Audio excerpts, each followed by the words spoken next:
Kwame Nkrumah.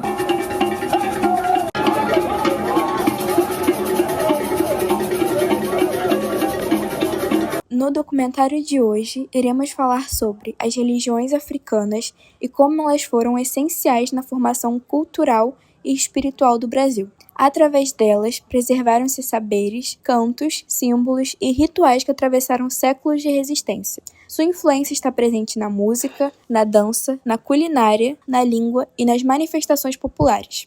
As religiões africanas não só sobreviveram, elas moldaram o Brasil. São fé, cultura e resistência transformadas em identidade. Na África, os cultos tradicionais se apoiam em templos, oráculos e sociedades iniciáticas, com sacerdotes especializados e festas comunitárias que mantêm a relação vivida com os orixás e ancestrais. No Brasil, essas práticas se transformaram dentro do contexto da escravidão, onde os terreiros, conhecidos informalmente como casas de candomblé ou centros de umbanda, reproduziram essa dinâmica, adaptando-a à nova realidade. Esse conceito de religião que a gente tem hoje em dia foi trazido pelos povos colonizadores cristãos.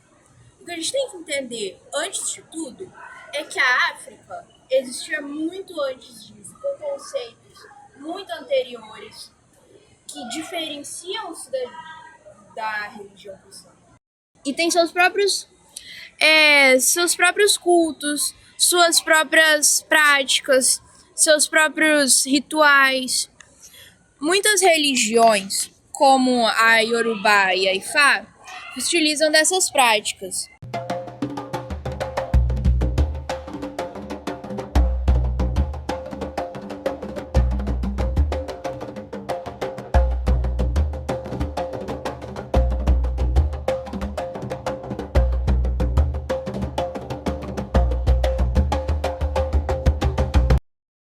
Quando os escravizados foram tragos para cá para o Brasil, a religião católica foi imposta para eles.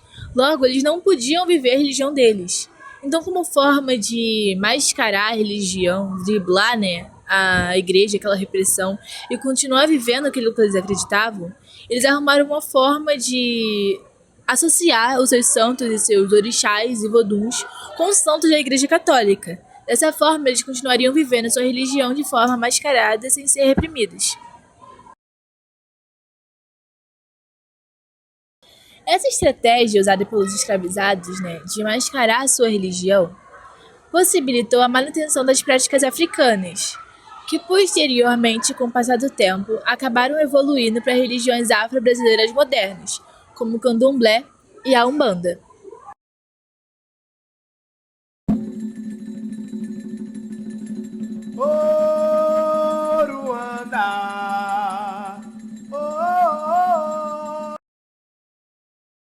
A Umbanda ela é um exemplo claro de religião sincrética, pois ela é uma religião que ela mistura elementos kardecistas, espiritistas, elementos católicos, elementos de tradições indígenas e elementos africanos do Brasil.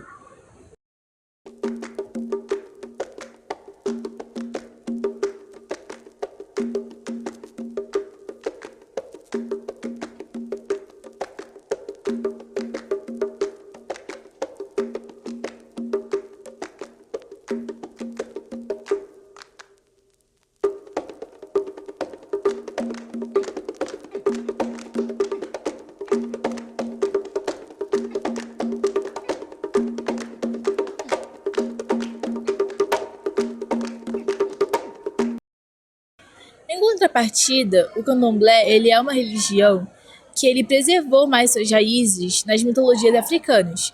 Porém, mesmo assim, com o passar do tempo, ele também acabou incorporando elementos da cultura brasileira na sua religião.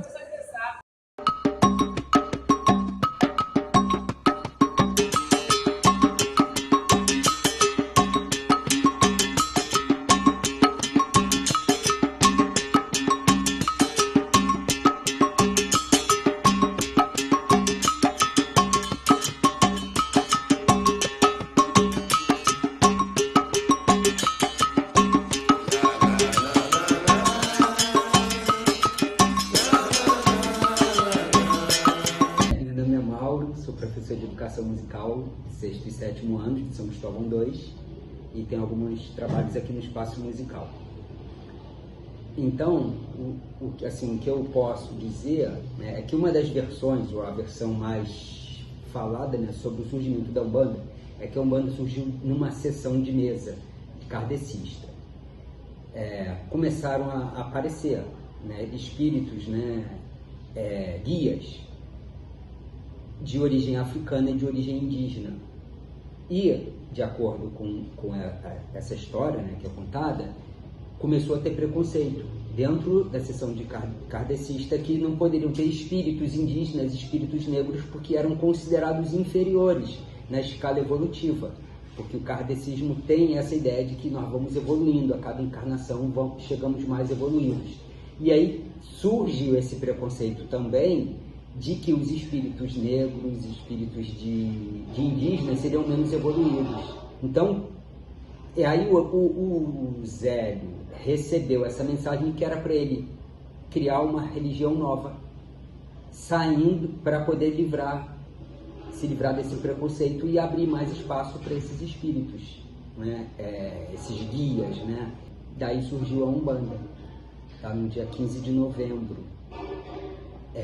Então, o dia da proclamação da República, coincidentemente, é o mesmo dia do surgimento da Umbanda. E depois isso foi se diversificando, porque a Umbanda ela não tem um poder central, tá?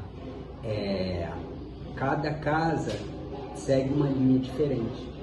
Então tem umas casas que se aproximam mais do candomblé, tem outras casas que se aproximam mais do kardecismo. Tem umas casas que têm um peso maior para a linha católica, né?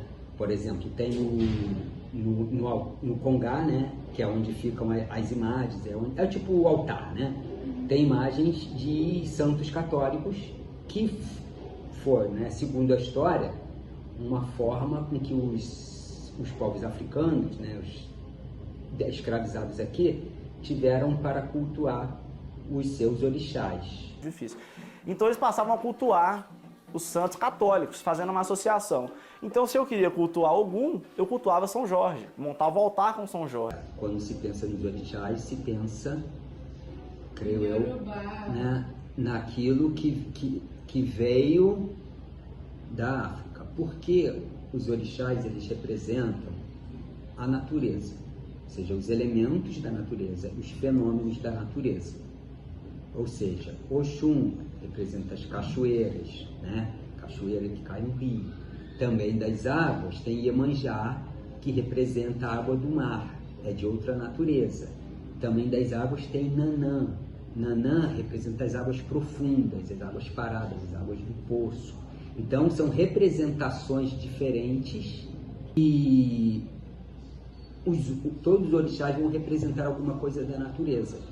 Por exemplo, Oxóssi, que representa as matas, Xangô representa a pedreira. Como você acha que os terreiros contribuem para a preservação da ancestralidade e da identidade afro-brasileira? Contribuem primeiro pelo aspecto social, que as pessoas se reúnem em torno assim, de práticas, né? Até às vezes quando tem as festas, né? As comidas que são usadas, os cantos que são usados, nos aproximam da cultura. E mais a questão da religiosidade, né? Que dá um sentido de ligação com a nossa ancestralidade.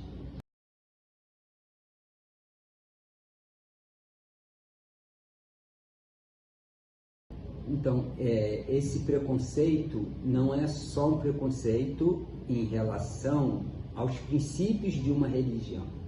Ou seja, às vezes a pessoa foi criada numa religião, ela acha que aquilo é o certo, né? Que Deus está ali, que não está nas outras. Então, a partir do momento em que ela vê que outras pessoas têm outras práticas religiosas, têm outras crenças, elas, para poder até defender a crença dela, ela cria defeitos, ou vê defeitos, ou enxerga a outra religião, ou os praticantes da outra religião, com um ar preconceituoso, né, de desrespeito. A outra coisa é que é a ligação disso com a questão econômica mesmo, que sempre aconteceu, que é decorrente da escravidão, né? Ou seja, do branco ocidental, europeu, se considerar superior aos outros. Se ele é superior aos outros, a religião dele também representa certa superioridade. Ou seja, a questão não só religiosa, mas a questão que vem da política, uma coisa política e econômica. Povoada, quem falou que eu ando só? Nessa terra, nesse chão, de meu Deus, sou uma, mas não sou só. Povoada, quem falou que eu ando só? Tenho em mim mais de muitos, sou uma, mas não sou só.